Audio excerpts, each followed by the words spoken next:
Halo, selamat pagi semuanya. Selamat datang dalam acara webinar dengan tema Body Shaming Alert in Social Media. Salam sejahtera bagi kita semua. Kita masih diberikan kesempatan untuk berkumpul di ruang Zoom ini tanpa kekurangan suatu apapun. Oh iya, sebelum dimulai acara ini, alangkah lebih baiknya kita untuk berkenalan terlebih dahulu nih. Ada pepatah yang mengatakan tak kenal maka tak sayang. So, perkenalkan nama saya Arcelia Priscilla Yuyu.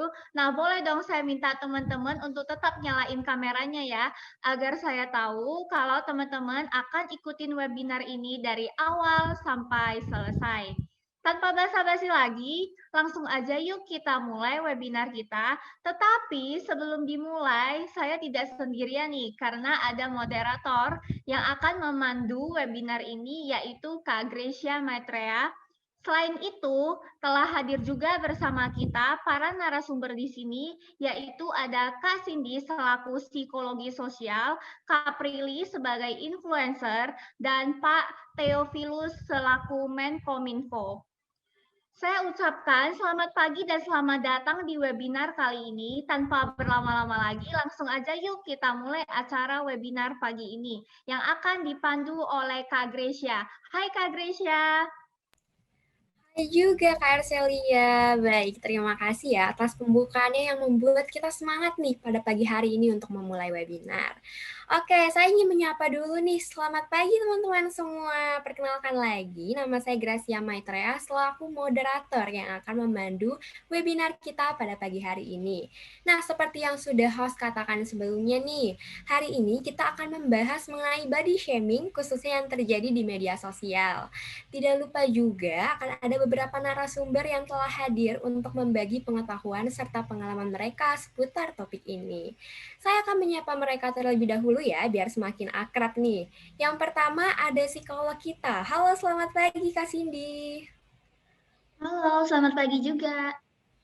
Baik, oke, yang kedua dan yang paling ditunggu-tunggu nih ya, ada Kak Prilly sebagai influencer. Halo, apa kabar Kak? Selamat pagi. Halo, pagi. Baik. Mungkin ada beberapa yang ngefans juga ya. Oke, selanjutnya nih ada Bapak Theophilus selaku Menkom Info. Selamat pagi Halo, Bapak. halo, selamat pagi semuanya, selamat pagi. Oke, setelah kita menyapa-nyapa nih narasumber kita, boleh dong kita minta reaction dari teman-teman, bisa bentuk jempol atau love untuk memastikan teman-teman pada semangat nih untuk memulai webinar. Oke, terima kasih ya teman-teman atas reaksinya. Bisa dilihat pada antusias kalian nih Kak Axelia kayaknya. Iya, kayaknya teman-teman di sini kelihatannya udah pada nggak sabar banget nih mau berbincang-bincang dengan narasumber-narasumber yang hadir pada pagi hari ini.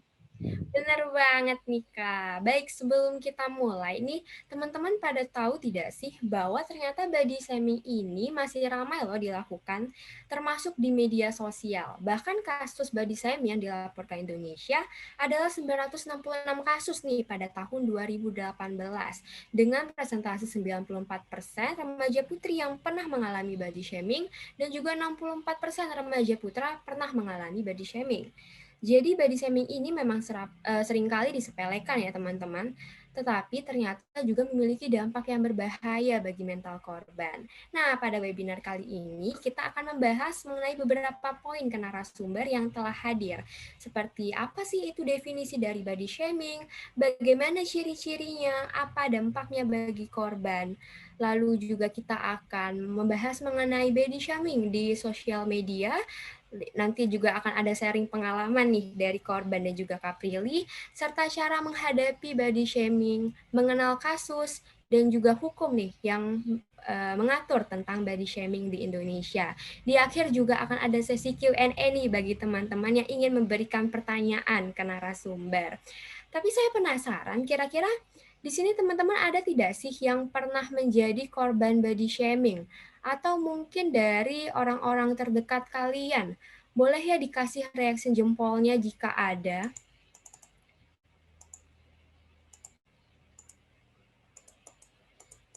Oke, ada beberapa ya yang sudah dekat dengan isu ini ternyata. Tapi sebenarnya apa sih definisi dari body shaming itu sendiri? Kita kan bertanya-tanya apa itu body shaming. Nah, lalu kita akan berbincang sekarang dengan para narasumber kita. Yang pertama adalah Kak Cindy selaku psikolog. Halo, selamat pagi Kak Cindy. Halo juga. Oke Kak, kita sering nih Kak mendengar yang namanya istilah body shaming. Namun apa sih Kak sebenarnya definisi dari body shaming itu sendiri Kak? Oke, dari definisi body shaming sendiri, mungkin teman-teman semua di sini udah sering mendengar nih ya, atau nggak asing lagi dengan kata body shaming nih ya. Nah, namun untuk mengenal lebih dalam nih dengan kata body shaming itu sendiri, sebenarnya definisi dari body shaming itu adalah sebenarnya sebuah perilaku mengkritik ataupun mengomentari fisik diri sendiri ataupun juga kepada orang lain dengan cara yang negatif nih. Sama seperti misalnya saat kita melakukan bullying secara verbal tetapi tertuju pada fisik seseorang gitu. Nah, di mana sebenarnya body shaming ini tuh telah termasuk ke dalam suatu tindakan kategori perundungan atau bullying. Nah, namun sayangnya di media sosial nih sejumlah orang masih menganggap apa yang diutarakannya mengenai bentuk tubuh seseorang ataupun misalnya seperti sikap body shaming ini tuh masih sebagai suatu bercandaan gitu atau lelucon gitu. Nah, jadi di mana alasan mereka untuk melakukan body shaming ini tuh beragam gitu ya. Misalnya dari hanya yang ingin mencairkan suasana, mengundang tawa, iseng, ataupun hingga ingin menghina fisik orang lain gitu. Nah, jadi body shaming ini sendiri tuh juga bisa dilakukan secara langsung ataupun tidak langsung nih, seperti misalnya dalam media sosial sekarang nih, apalagi saat pandemi begini. Nah, di mana body shaming ini tuh juga dapat terjadi dalam hubungan pertemanan, percintaan, hingga ke lingkungan keluarga juga gitu. Iya, Kak, ternyata memang banyak ya yang masih menyepelekan body shaming ini dan tetap melakukannya, padahal ini termasuk ke dalam pembulian kepada korban. Lalu saya mau tanya nih Kak, bagaimana sih ciri-ciri dari body shaming itu sendiri Kak, sehingga kita itu bisa mengkategorikan perlakuan tertentu sebagai body shaming? Ciri-ciri body shaming itu sendiri bisa dilihat sangat banyak atau beragam gitu ya. Misalnya contohnya ini dapat seperti menjelekkan ataupun menjatuhkan orang lain gitu dengan mengomentari dan juga mengkritik orang lain dengan mengatakan bahwa tubuh mereka itu gendut, kurus, pendek ataupun tinggi, lalu juga mengejek warna kulit mereka, rambut dan sebagainya yang berkaitan dengan tubuh seseorang gitu. Nah, misalnya seperti yang sering kita jumpai nih, seperti mengatakan, ih kok kulit kamu hitam banget sih pakai sunblock sana. Nah gitu, itu salah satu contoh yang paling dapat kita temui nih pada saat ini. Nah namun semakin ke sini nih kita semakin tidak sadar juga nih bahwa adanya beberapa kalimat yang sebenarnya udah mencakup ke beberapa ciri-ciri body shaming yang tidak sadar telah kita lakukan. Nah misalnya nih seperti menganggap tubuh kita sendiri ataupun orang lain itu yang paling gendut, padahal kenyataannya tidak gitu ya. Nah ada juga nih menurut psikoterapis yang bernama Karen R sendiri, dia mengatakan bahwa komentar ini sendiri tuh bisa menjadi sangat menyakitkan gitu dan bisa mempermalukan orang lain yang tubuhnya itu lebih besar ataupun lebih gemuk dari kita itu. Nah, lalu juga ada nih kontes yang menyuruh orang lain untuk olahraga, seperti misalnya mengatakan, kamu udah coba olahraga gym belum? Itu bisa buat kamu kurus loh. Nah, di mana perkataan tersebut tuh bisa secara gak sengaja gitu ya, membuat teman kita menjadi tersinggung gitu dan menganggap teman kita itu gemuk gitu karena menyuruh mereka olahraga gitu. Nah, lalu juga ada nih membandingkan diri sendiri dengan teman lain nih yang lebih gemuk ataupun lebih kurus dari kita. Nah, apalagi sampai menganggap diri kita itu tuh udah sukses menjalani hidup sehat daripada kita. Nah, kemudian ada juga nih yang paling sering kita temui nih ya, ada ciri-ciri yang mengomentari makanan orang lain saat mereka sedang makan nih. Seperti misalnya mereka sedang makan junk food nih, terus kita bilang ke mereka, kok kamu makan junk food sih? Junk food bisa bikin kamu gemuk loh. Nah, contohnya seperti itu nih, body shaming yang bisa dapat kita temukan, tapi kita tidak sadar nih udah melakukannya. Nah, jadi seperti itu ya ciri-ciri body shaming gitu, yang sering kita temukan. Wah, ternyata ciri-ciri body shaming itu sangat beragam ya, Kak, dan sering kita dengar gitu sehari-harinya.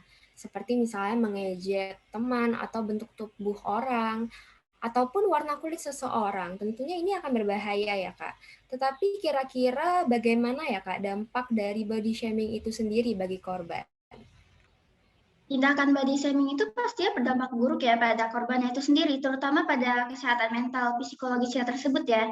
Nah, jadi mungkin beberapa orang nih masih menganggap perihal tindakan body shaming ini tuh hanya sekedar bercanda gitu. Nah, namun sebenarnya jika dilakukan terus-menerus nih akan berdampak buruk pada orang lain.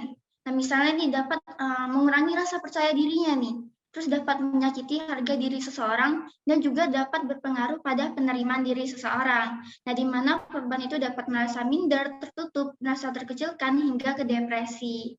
Nah, lalu juga berdampak pada gangguan makan mereka nih, seperti misalnya bulimia atau binge eating, atau seperti mabuk makan gitu ya. Dan juga dapat meningkatkan risiko yang terjadi obesitas. Dan bahkan ada risiko beratnya lagi, yaitu bisa sampai ke tindakan bunuh diri gitu. Waduh, ternyata dampaknya bisa sangat berbahaya juga ya, Kak, hingga bisa memicu niat untuk bunuh diri. Tuh teman-teman semua, jangan sampai ya perkataan yang kalian anggap itu hanya candaan, justru malah membuat orang lain ingin mengakhiri hidupnya. Baik, terima kasih jawabannya Kak Cindy. Sekarang saya penasaran nih, mau bertanya untuk Kak Prilly. Nah, sebagai influencer nih Kak, yang pernah menjadi korban dari body shaming di media sosial, boleh dong sekalian sharing pengalamannya waktu masa itu dan bagaimana perasaannya Kak? Oke, mungkin kita kenalan dulu kali ya, dan sebelumnya emang udah dikenalin juga sama Kak Arselia dan Gracia. Thanks, Kak. Halo teman-teman semuanya, kenalin aku Prilly Liatukansina. Saat ini kerjaan aku itu aktif di dunia entertain, terus di sosial media juga, terutama di Instagram. Ya kalau orang-orang kenalnya tuh bilangnya sekarang influencer. Nah, di sini aku mau sharing nih sama kalian seputar body shaming. Dan aku bakalan sharing sebagai korban dari body shaming itu sendiri, karena aku pernah ngalaminnya, dan aku yakin beberapa dari kalian di sini pasti ada yang pernah di body shamingin sama orang-orang. Entah itu orang-orang di sekitar kita ataupun di media sosial. Karena kalau di sosmed itu kan orang-orang kayak gampang banget gitu ya jempolnya untuk ngetik sesuatu yang kadang tanpa dia sadar atau enggak, itu tuh nyakitin orang lain. Nah, kalau kasus aku itu seringkali dibilang, "Gendut banget, kok sekarang gendutan sih?" Terus juga kadang kalau ngepost story sering dibilang, "Di, kok lu di story cantik sih, tapi pas ketemu gue biasa aja tuh." Nah, bahkan kadang teman sendiri tuh yang sering bilang kayak gitu. Terus kalau ngepost foto di feeds, komentarnya pada ringan banget. Segala dibilang penipuan publik lah, gendut lah, ya pokoknya yang menyangkut ke fisik itu pernah dikatain. Dan aku pernah waktu itu lagi nge-live di IG iseng kan, terus ada aja yang komen kayak, "Munduran dong, mukanya menuhin layar, itu pipi apa bakpao? Pendek banget." Kalau ditanya gimana perasaannya pas digituin, pastinya kesel banget sih. Nah, biasanya kalau aku udah panas gitu, aku langsung matiin live-nya. Dan kalau aku masih inget username-nya, aku blok orangnya. Nah, ngeblok akun yang ngelakuin body shaming ke aku itu salah satu cara aku untuk ngurangin rasa kesal dan mengurangi orang-orang toksik di akun aku.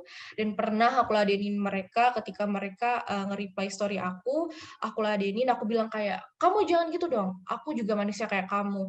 Kalau emang nggak seneng lihat aku, ya nggak usah di-follow ya, blok aja langsung nggak apa-apa kok." Tapi mereka malah jawabnya kayak, "Ayolah gitu aja baperan, gak asik." Nah, mereka yang toksik tuh kadang sering sembunyi di balik kata baper. Bukannya minta maaf, tapi malah ngatain lagi kalau kita baper. Mereka yang bersalah itu malah ngerasa nggak perlu minta maaf dan berlindung pakai kata baper yang kekinian tadi itu.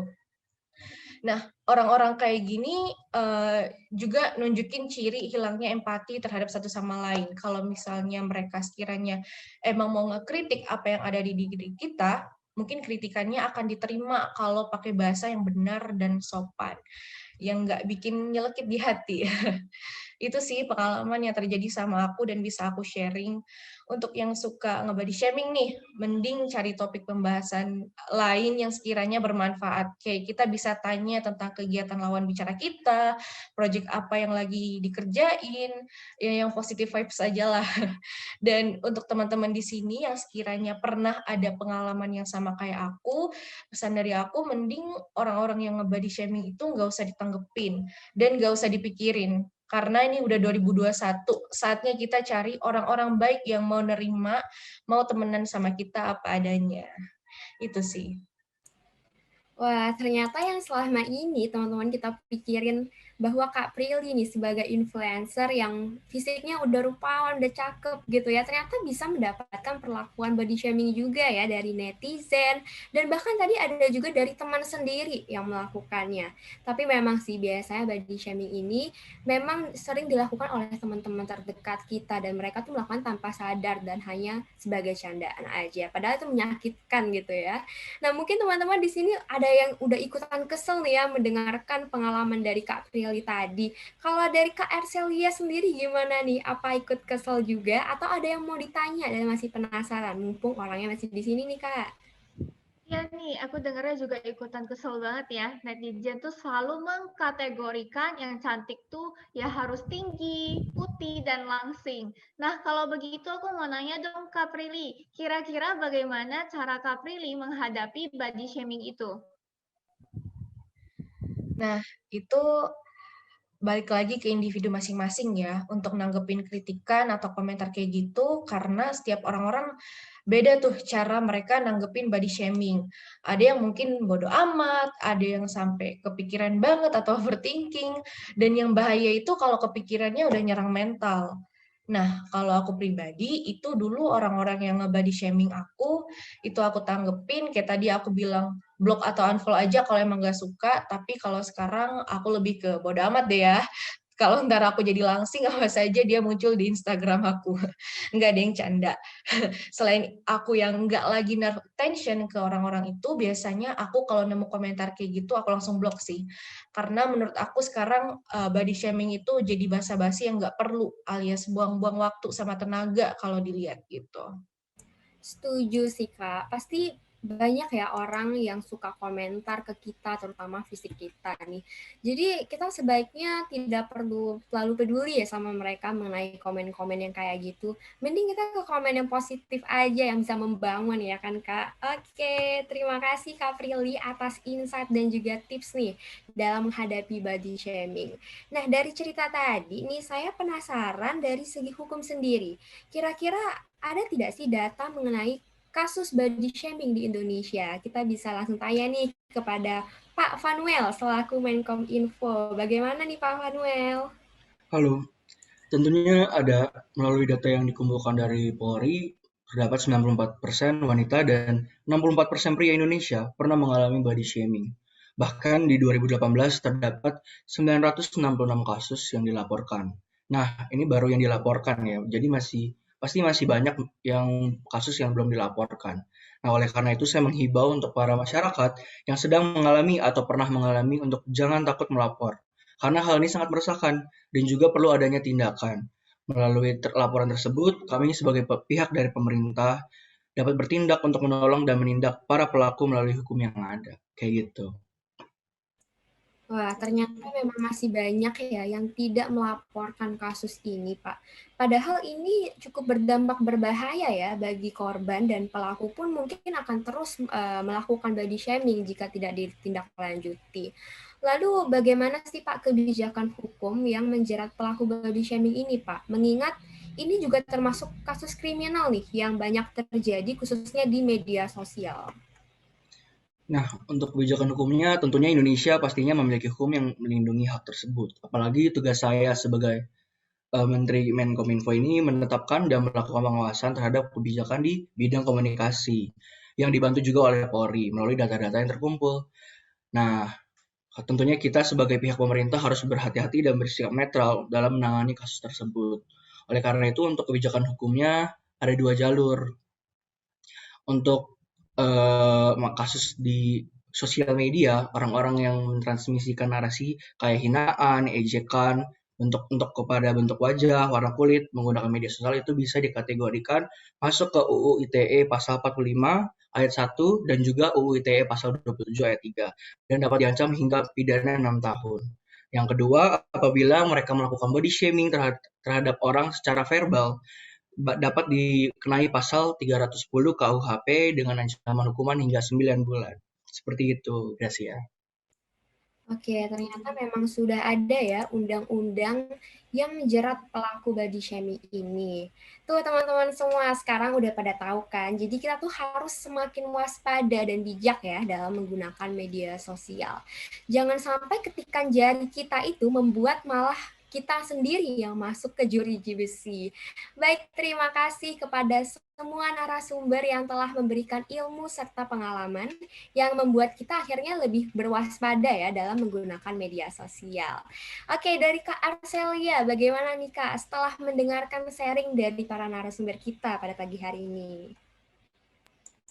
Iya, aku setuju banget ya sama para narasumber dan ternyata body shaming ini memang berbahaya banget. Dan kita harus lebih berhati-hati lagi nih, jangan sampai gara-gara omongan orang-orang bisa merusak pikiran maupun mental kita nih teman-teman.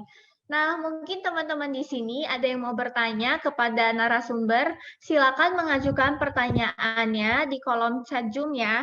Mungkin bisa dibantu oleh Kak Gracia untuk memandu sesi Q&A dari teman-teman kita yang udah nggak sabar banget nih pengen nanya-nanya ke narasumber. Bener banget nih, mumpung para narasumber kita ya kan hari ini datang, ada Kak Prilly pula, siapa tahu ada yang ngefans, teman-teman mau nanya silakan ya, nanya apapun boleh dong. Boleh teman-teman untuk di kolom chatnya bagi yang ingin bertanya atau di raise hand juga boleh ya. Oke, kayaknya udah ada nih yang bertanya. Oke, untuk Kak Cia Monica dipersilakan untuk di-on mic-nya dan diperkenalkan nama serta pertanyaannya diajukan ya untuk narasumber. Silakan. Oke, halo selamat pagi para narasumber. Terima kasih atas paparan materinya. Saya ingin bertanya, ada nggak sih hambatan dari pemerintah, terutama dari Menkominfo, dalam menangani kasus body shaming yang terjadi di Indonesia? Sekian pertanyaan saya, terima kasih. Oke, boleh nih Pak Fanuel untuk dijawab sebagai Menkominfo. Silakan. Waduh, pertanyaannya bagus nih. Sebenarnya hambatannya tuh seperti yang saya bilang tadi, ada banyak kasus yang terjadi tapi tidak dilaporkan oleh para masyarakat, dan juga kami pemerintah jadi nggak tahu apa yang terjadi gitu. Karena mungkin mereka bingung mungkin lapor kemana ya. Tapi makanya itu saya himbau kembali untuk kalian jangan takut untuk melapor karena kami bisa membantu dan membasmi para pelaku body shaming ini untuk membuat menyejahterakan masyarakat di Indonesia. Dan juga untuk masalah hambatan lain adalah mediasi. Kami melakukan langkah progresif ketika menyelesaikan masalah body shaming melalui laporan-laporan yang ada. Nah, melalui langkah progresif itu kami melakukan mediasi. Tapi biasanya tuh para pelaku dan korban ini suka crash gitu dalam mediasi, sehingga mediasi nggak berjalan dengan maksimal. Akhirnya memang harus dilakukan secara hukum melalui hak pidana tadi. Seperti itu sih dari saya. Terima kasih, Gia Cinta. Sama-sama, terima kasih Pak Fanuel. Oke, terima kasih Kak Gia Cinta dan juga Pak Fanuel yang sudah memberikan pertanyaan dan menjawab nih dengan baik ya dari segi hukumnya. Jadi kita itu memang harus menindaklanjuti ya apapun itu perlakuan yang negatif ke kita, terutama body shaming ini teman-teman. Karena masih banyak nih yang takut atau belum mengerti nih untuk melaporkan kasusnya, padahal ini kan termasuk pembulian juga ya. Oke, baik teman-teman, mungkin ada yang masih mau bertanya, dipersilakan untuk langsung raise hand boleh teman-teman, atau mau chat dulu di kolom chat, dipersilakan ya. Masih ada nih, kira-kira masih ada 2 narasumber nih yang belum ditanya, mungkin masih penasaran ya kan, ada Kak Prilly, ada Kak Cindy sebagai psikolog, atau teman-teman yang mau curhat juga boleh ya, kalau ada yang pernah mendapatkan perlakuan body shaming nih. Gimana teman-teman? Halo Kak, aku mau tanya. Oh iya, dipersilakan. Ngomong-ngomong tentang body shaming gini Kak, sebenarnya gimana sih caranya biar kalau misalnya kita di body shamingin, tapi kita tuh nggak langsung minder gitu Kak di tempat. Seperti itu aja sih Kak, terima kasih. Oke, jadi supaya kita tidak langsung minder ya ketika terjadi perlakuan body shaming ke diri kita. Mungkin dari Kak Cindy sebagai psikolog bisa menjawab nih Kak pertanyaan dari Kak Vira. Silakan. Boleh ya. Nah, jadi bagaimana sih caranya biar gak minder nih ya, atau gak malu gitu ya setelah mendapatkan body shaming gitu dari orang lain. Nah, jadi pertama-tama ya pasti itu kita dapat melakukan kayak berlatih untuk mensyukuri dulu, untuk mensyukuri kondisi diri sendiri nih, di mana kita dapat fokus pada hal-hal yang positif pada diri kita. Dan kita misalnya nih, dengan pembawaan positif dari diri kita nih, misalnya kita juga fokus pada bakat yang kita miliki, ataupun misalnya kesehatan yang kita miliki yang membuat kita dapat hidup lebih produktif nih. Nah, misalnya dengan itu nih kita lebih dapat bersyukur untuk seperti menerima dan juga mencintai diri sendiri. Nah, lalu yang kedua ini kita juga dapat kayak menyadari dan menerima kekurangan dalam diri kita. Nah, misalnya nih, jika kita memiliki tubuh yang besar, kulit gelap, ataupun terlalu kurus, itu bukanlah sesuatu yang negatif sebenarnya ya. Nah, jangan terlalu memikirkan hal-hal yang kayak membuat inner bully kita nih menjadi semakin negatif gitu ya. Nah, jika dapat diperbaiki ya teman-teman mungkin bisa mempunyai sebagai pemicu motivasi gitu. Nah, namun jika memang hal tersebut tidak dapat diperbaiki ya gimana pun belajar untuk menerimanya dalam diri sendiri gitu ya. Nah, jadi semua orang tuh pikirkan dalam sendiri, semua orang tuh memiliki kekurangan gitu dalam dirinya masing-masing. Dan jika semua itu pasti memiliki kelebihan masing-masing dalam dirinya. Misalnya misal orang lain yang tidak memiliki bakat dalam bidang tertentu, tapi kita itu memilikinya. Nah, jadi kita bisa mengembangkan bakat tersebut dalam diri kita sendiri, gitu. Lalu yang ketiga itu kita dapat nih menciptakan inner supporter nih dalam diri kita. Misalnya dengan mengatakan bahwa diri kita itu sehat dan berisi, terus diri kita itu cantik sebenarnya. Nah, kata-kata ini sendiri itu dapat membuat kita dapat mempedulikan apa yang dalam diri kita miliki gitu. Jadi ingat nih teman-teman, sebenarnya apa yang kita pikirkan dalam diri kita sendiri itu lebih penting daripada memikirkan kata-kata orang lain nih ya. Nah, lalu yang keempat ini pastinya teman-teman tuh harus selektif nih dalam memilih pesan dalam sosial media gitu ya. Nah, kalian dapat mengikuti nih influencer-influencer yang dapat kayak mempopulerkan ajakan untuk menerima, menghargai, kayak love self gitu lah, love self terhadap diri sendiri gitu. Dan juga teman-teman dapat menghindari influencer atau akun-akun yang menonjolkan pentingnya penampilan fisik dibandingkan kualitas diri lainnya. Lalu yang terakhir nih, jika teman-teman nih masih tidak dapat menghilangkan rasa minder atau malu tersebut, ataupun rasa kesal terhadap body shaming tersebut, teman-teman dapat berkonsultasi ke psikolog sekitar gitu. Baik, terima kasih atas pertanyaan dan jawabannya nih yang sangat insight sekali ya. Jadi intinya kita memang harus fokus terhadap diri sendiri, apapun kelebihan kita. Jadi jangan terlalu minder dan jangan terlalu percaya apa kata orang, karena setiap orang memiliki kelebihan dan kekurangannya masing-masing. Dan kita juga harus lebih produktif ya, Kak Cindy ya. Mungkin dari Kak Prilly juga kita bisa melihat bakat dari Kak Prilly, tapi memang masih banyak orang yang netizen-netizen yang sekiranya komen-komen yang tidak benar gitu. Padahal Kak Prilly sudah sangat luar biasa bakatnya. Memang orang itu sering mengomentari kelemahan orang ya teman-teman. Baik deh.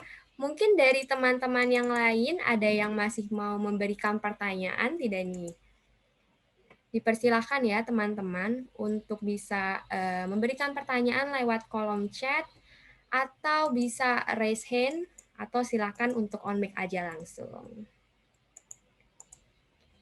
Mumpung masih ada narasumber kita nih teman-teman, ada Kak Prilly yang masih belum ditanya ya kan? Kapan lagi ketemu Kak Prilly nih? Halo. Oke, halo. Ada Elmira. Iya, silakan Kak. Lagi, aku mau nanya nih ke Kak Prilly, soalnya aku ngefans banget. Tapi sebelumnya aku mau makasih dulu buat Bapak Theophilius sama Ibu Cindy atas pemaparan materinya.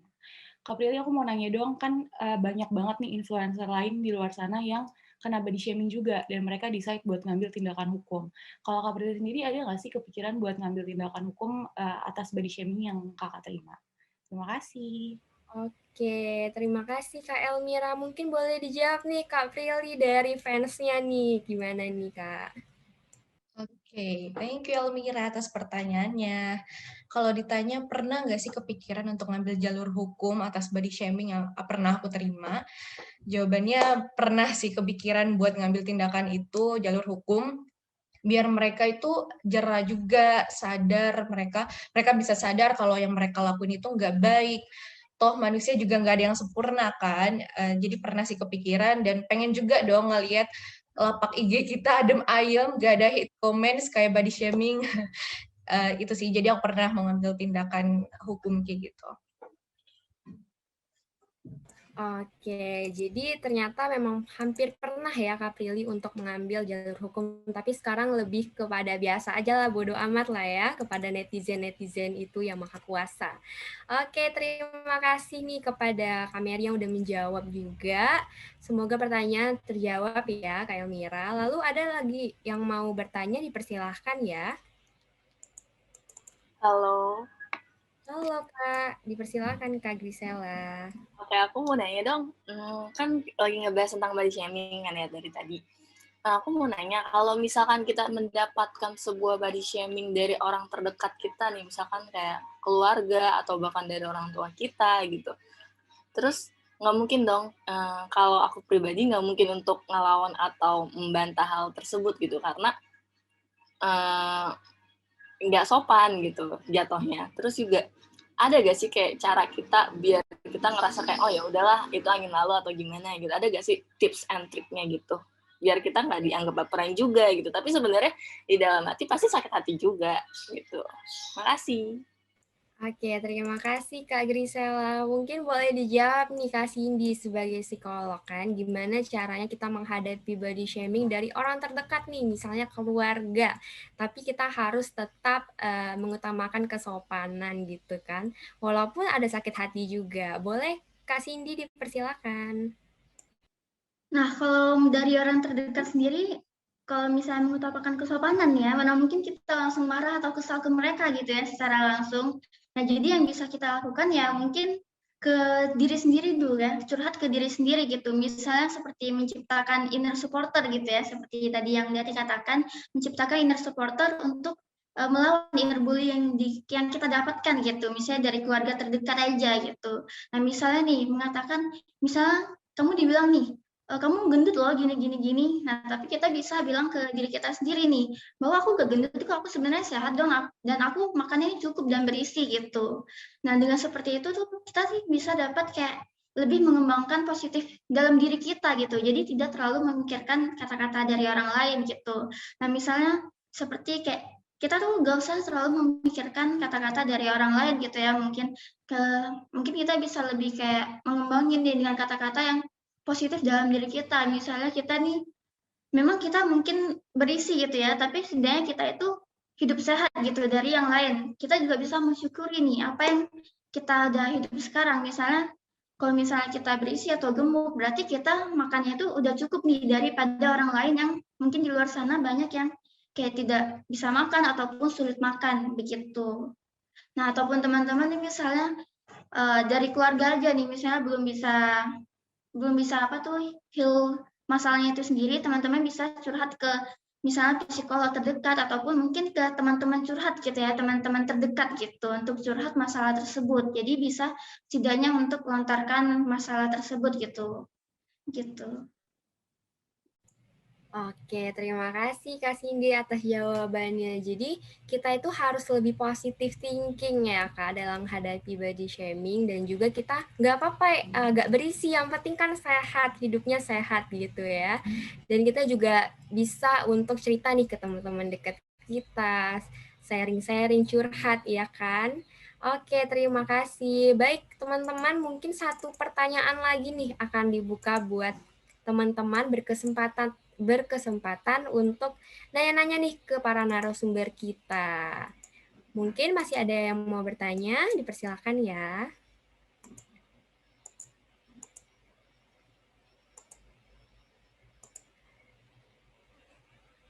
Baik, jika sudah tidak ada teman-teman, kayaknya udah pada ngerti nih ya sama topik kita pada hari ini.